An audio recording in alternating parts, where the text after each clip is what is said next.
Well, hello and welcome to this week's Real Love Revolution video. I'm super psyched for this week's video because you know what we're talking about?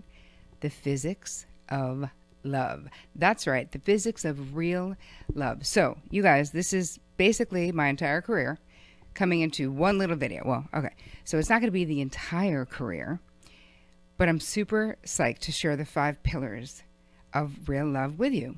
My name is Terri Cole. I'm a licensed psychotherapist. I am a relationship expert, and I am the founder of the Real Love Revolution. Wow. So let's get started because this is so exciting.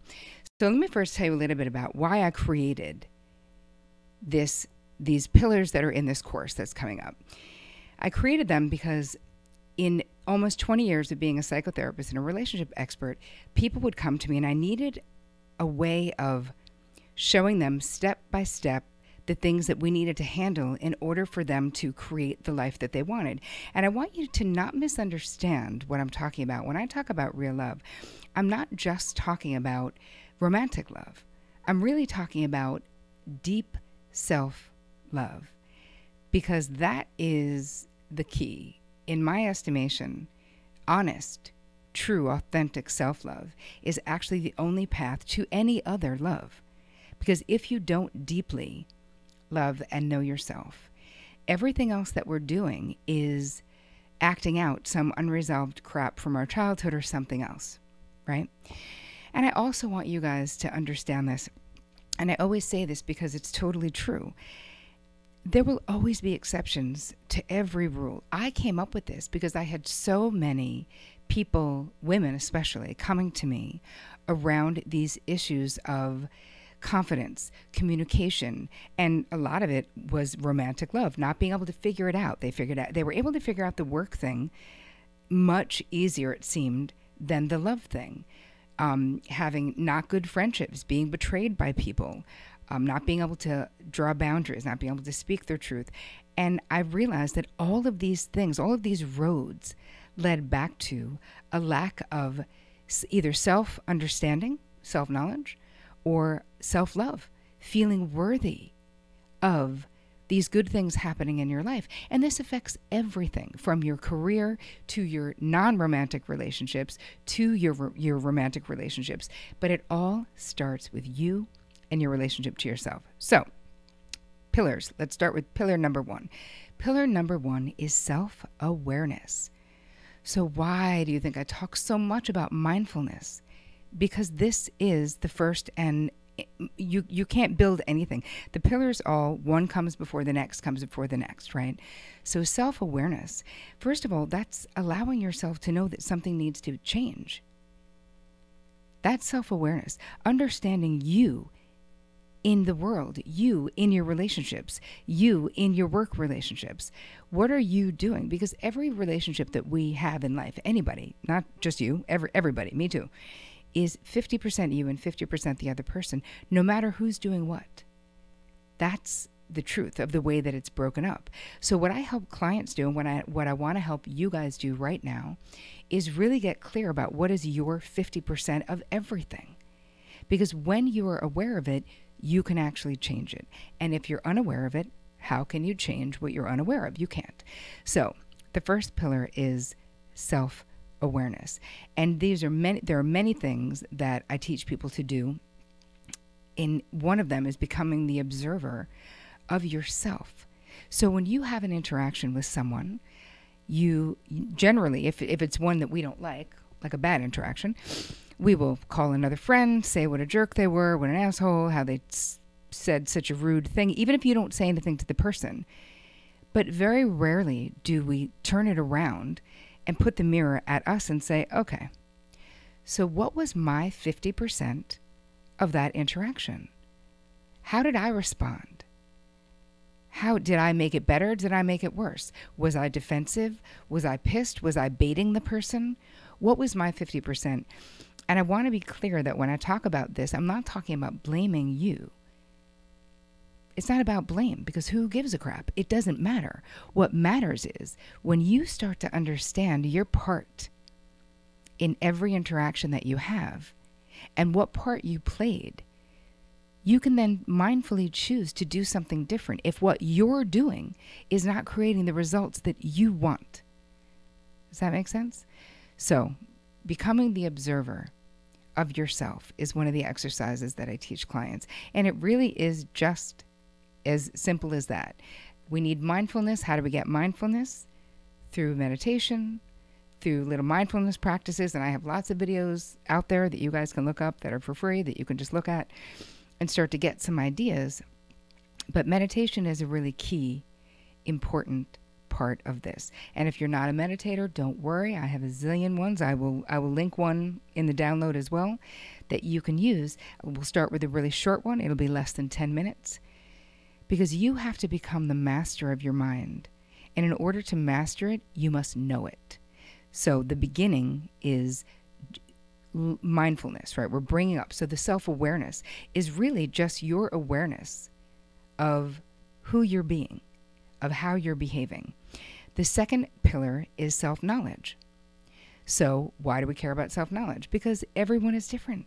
And you experienced what you experienced in your life, and mine was a completely different experience. When we say self-knowledge, it's without judgment. And this is the most important piece of this pillar.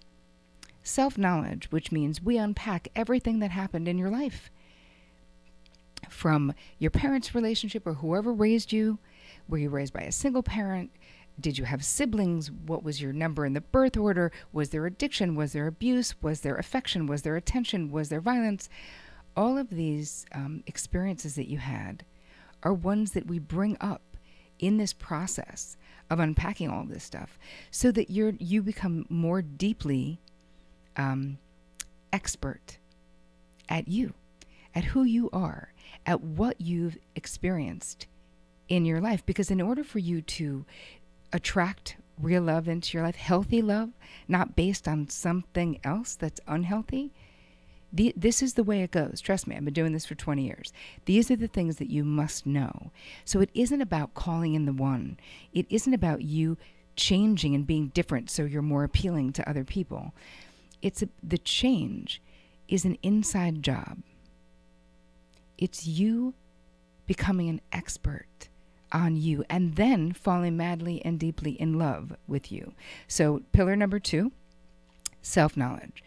You do that by looking at all the things that happened in your life and understanding them. Once you have self-awareness and self-knowledge, the third pillar, which is a crucial pillar, is self-acceptance.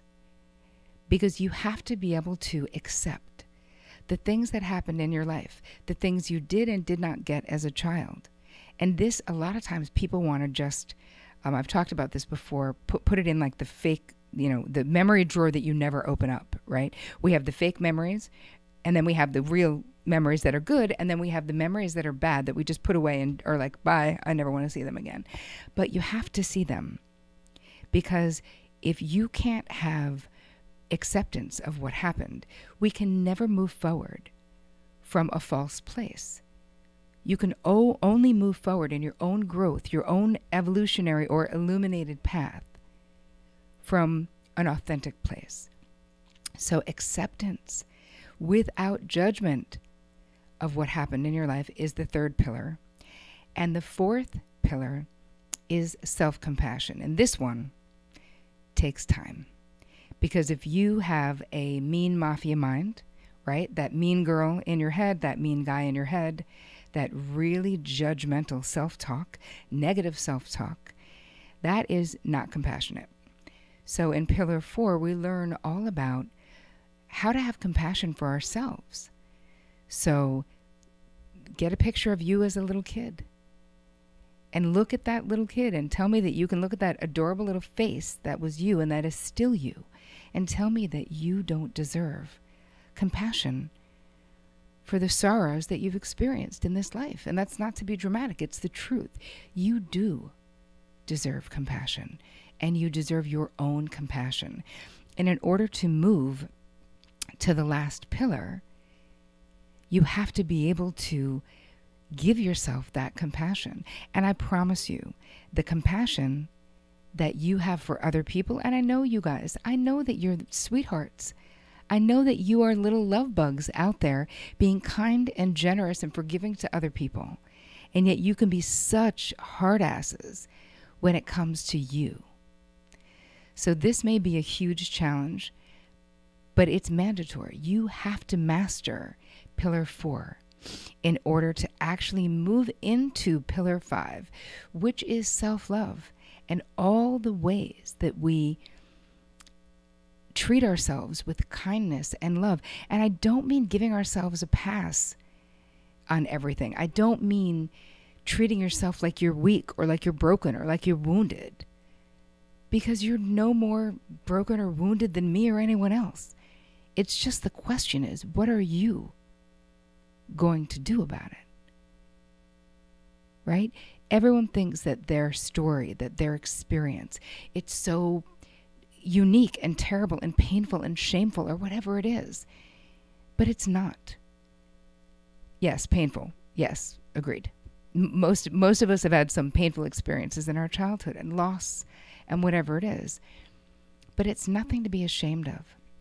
And the truth is, all of these experiences are the experiences that are woven together that create the fabric of your life. And you get to decide if the loss of a parent, if being sexually abused, if being raised in an alcoholic family or having an alcohol problem as I did, as I still do. I don't drink now. Trust me, if I could drink moderately, I'd be drinking a glass of wine right now, but I can't. So I don't.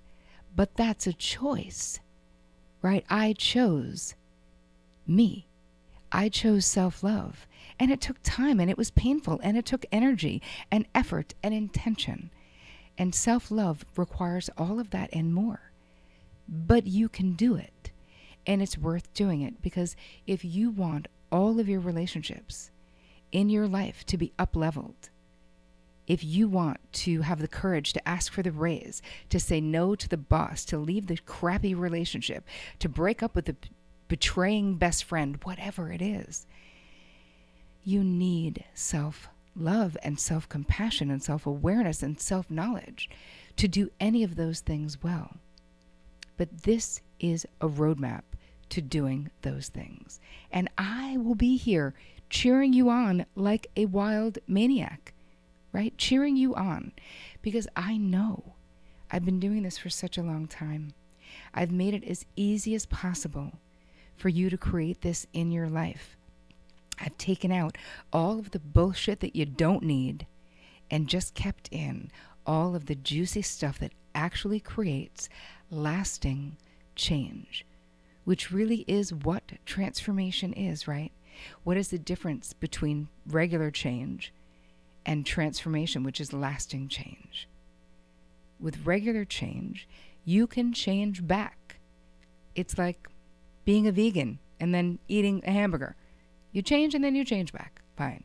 When you actually do this transformative work that these 5 pillars create, you can't change back, because you would never, ever fit in that box, that small little box that was your life again. So please make sure that you download the little cheat sheet of the 5 pillars to real love, because I made it just for you guys. And the meditation is also there for you, because I so want you to have what you want in this life. And life is short, you guys. It's fleeting. In a moment, you'll be far away from being 22. I don't know how old you are now, but it happens so fast. So there's no time like the present to make the changes that you need to make to create a life and the real love in your life that thrills you. And wow, I am your biggest fan. I am cheering you on, and I know for a fact that you can do it. And I promise you, I am here to help you. So, if you haven't subscribed to my YouTube channel, please do. You know where it is. I think you're probably watching it right now. I want to make sure that you have access to all of these Real Love Revolution videos, because they're all free. I hope that this work makes you think and gets you moving, and that you have an amazing week. And as always, take care of you.